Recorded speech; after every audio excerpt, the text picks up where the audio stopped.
Welcome to Tech Talk with WSU Tech, where we dive into all things WSU Tech and highlight the voices within our college community.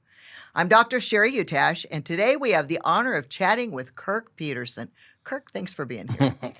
You're welcome.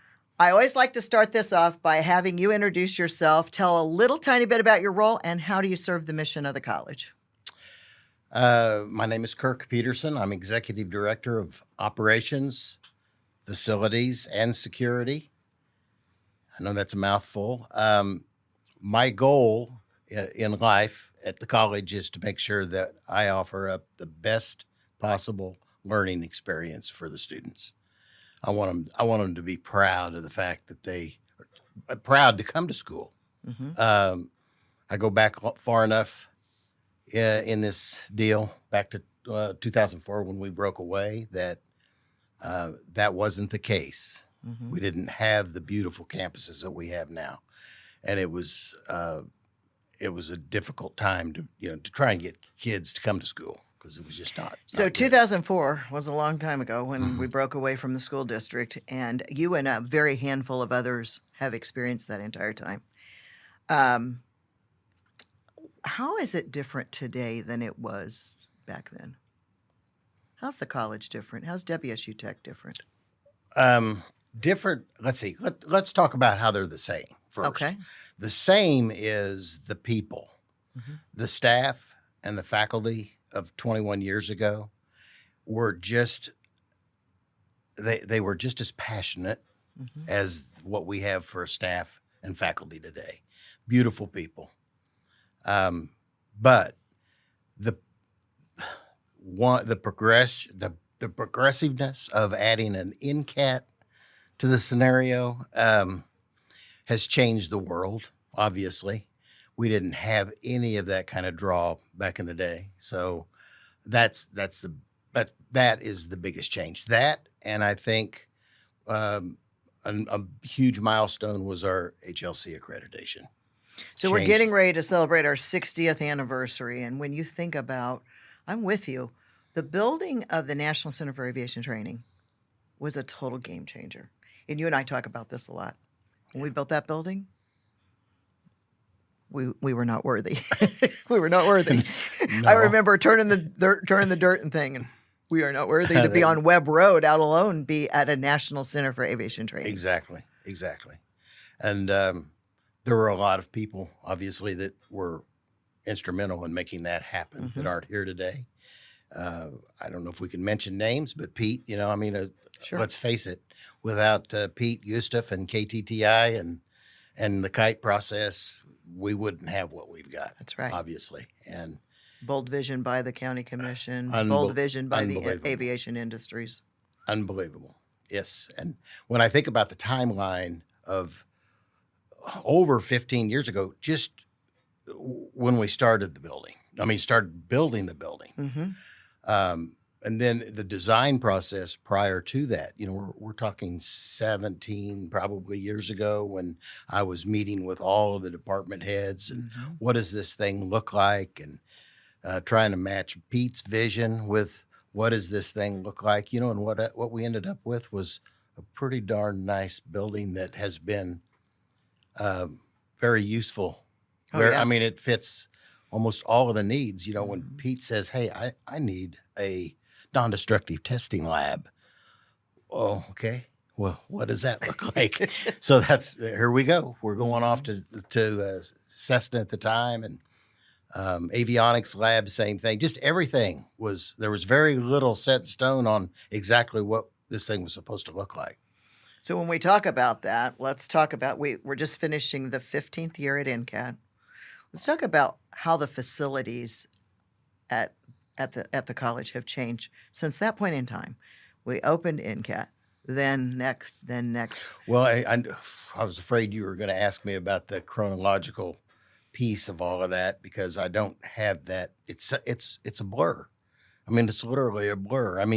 We talked about this last night when I was going through these dates and these timelines.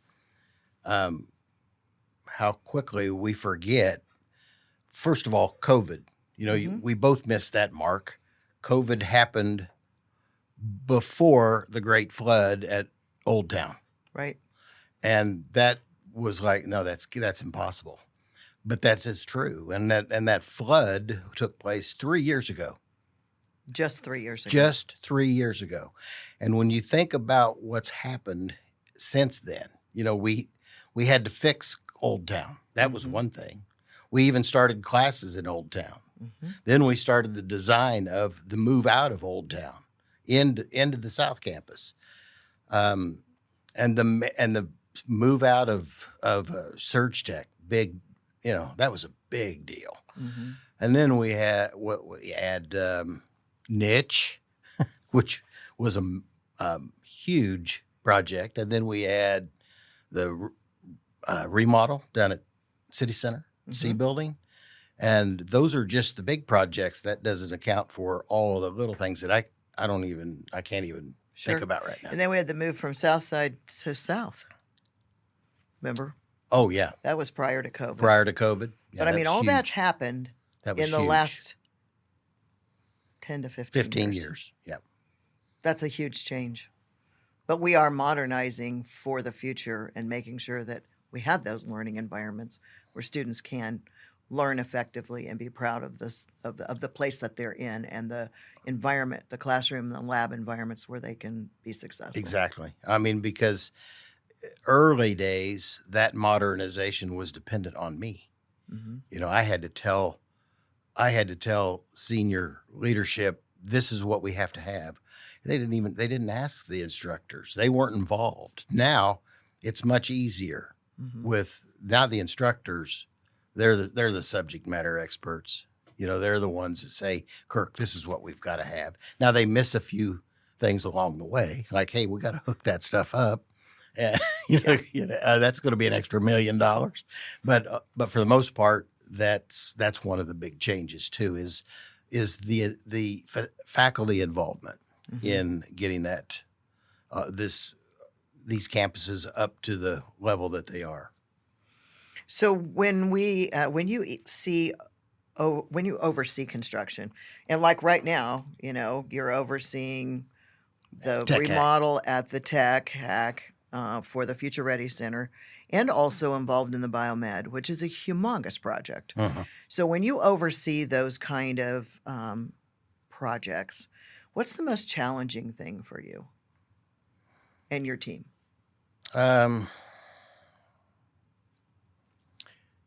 Well, on the large projects that have the architects that are fully engaged and involved, one of the first things, and this is my facilities hat, first things I have to look at and drive home is, hey, guys and gals, it ain't all about the pretty. We've got to be able to maintain this. So let's not just think about, setting. What am I trying to say? Let's don't worry about all of the design aspects. It's not And all we about want the it to look aesthetics nice, but there's look nice and there's maintain and nice functionality. Yeah, and that's where we've got to be. So what is a standout moment as we look at, you're finishing, gosh, almost 30 years? Am I doing this right? 21. 21. Oh, I didn't do my math right.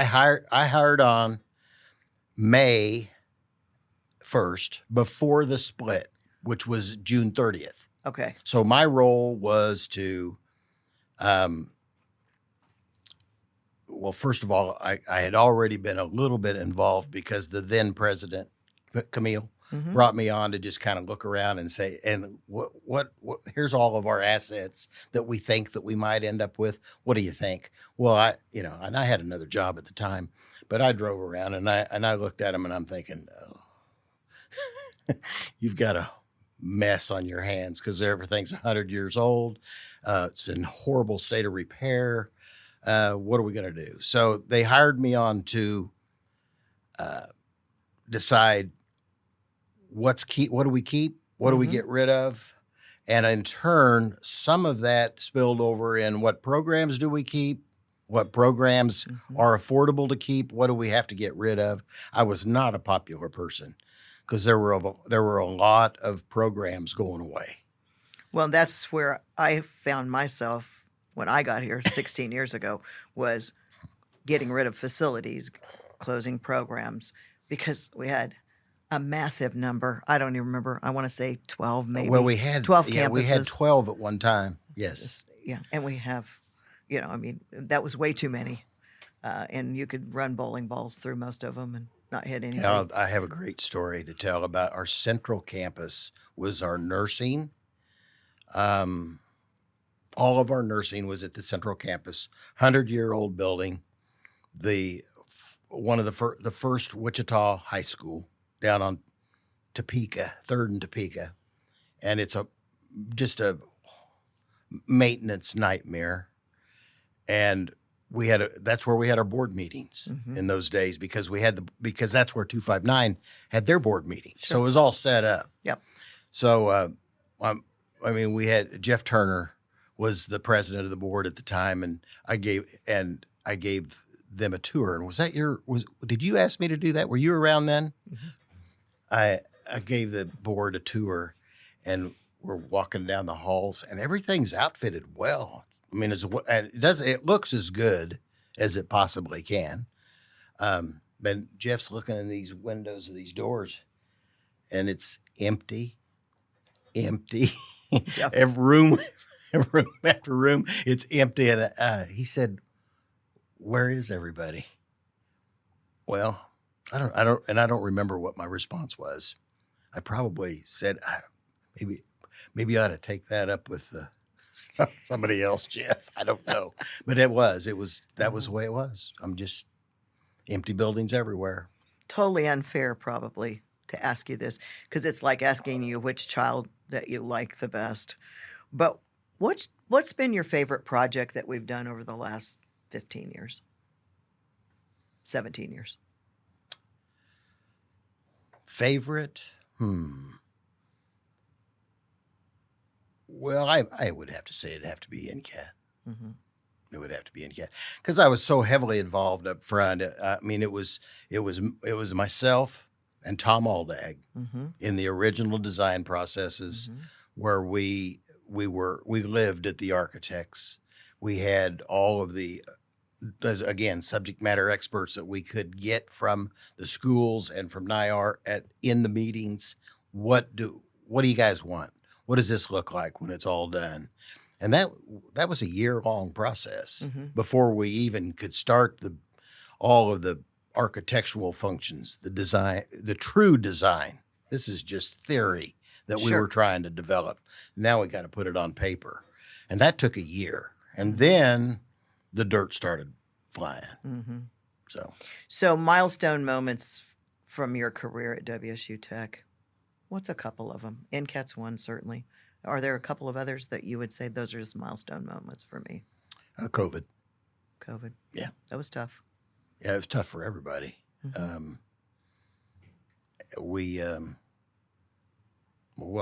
obviously came out of it as a college, and on the whole, we came out of it a different college, and a better college, and a better prepared college. Because if we have a disaster, a natural disaster of some kind, we're set up to be able to handle that, because we can teach remotely. So I mean, that was a tough time, and it was tough. I mean, because I was at school every day. My team was there every day, and it was kind of lonely. Yeah, kind of lonely. Kind of lonely. So when you look at all the spaces that we've designed now over the last several years, how do you think that reflects on WSU Tech's mission and our vision and our values in the facilities, which is, your baby? How does it reflect today? All the different things that we've done.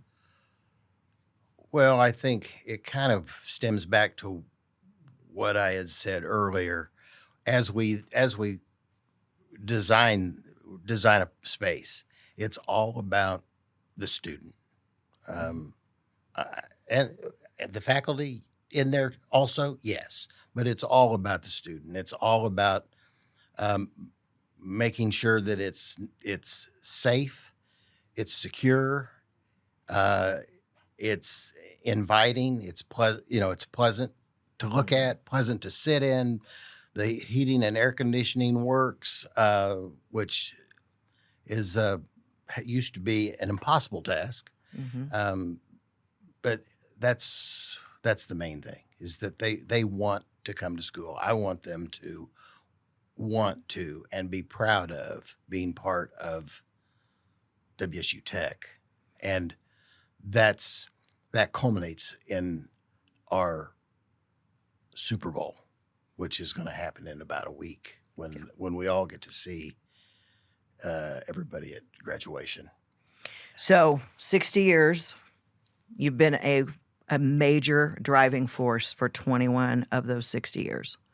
I want to thank you for all you've done. I love working with you, worked with you on almost every project that we've been talking about. It has been an honor. Facilities spans everything that we do. Security spans everything we do. And you are often unsung heroes. And I just want you to know that I appreciate what you and all of your team does every single day to make sure that we have good learning environments, that we're safe, that we're secure, and that you're making sure that all of us are in a comfortable position to work and to learn. So thank you for being on here today. That's what keeps me coming to work every day. Thank you for tuning in to Tech Talk with WSU Tech. Be sure to subscribe so you never miss an episode. And until next time, stay connected and keep exploring the incredible work happening right here at WSU Tech.